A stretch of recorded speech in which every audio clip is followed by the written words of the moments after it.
अजितदादांच्या जाण्यामुळे महाराष्ट्र निशब्द झालाय.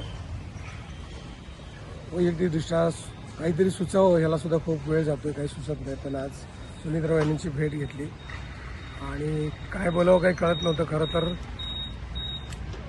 त्यानंतर मोठे साहेबांची पण भेट घेतली. मला असं वाटतंय की महाराष्ट्राच्या भल्यासाठी दोन्ही राष्ट्रवादी एकत्र याव्यात आणि खरं तर अशी चर्चा झाली होती, बोलणं झालं होतं ह्या निवडणुकीच्या वेळेला, प्रचाराच्या वेळेला, की आता एकत्रच येणार आहे. एक काय त्याला फॉर्मॅलिटी राहिली आहे. असं असताना हे असं अचानक काहीतरी व्हावं हे महाराष्ट्राच्या दृष्टीने फार वाईट झालं.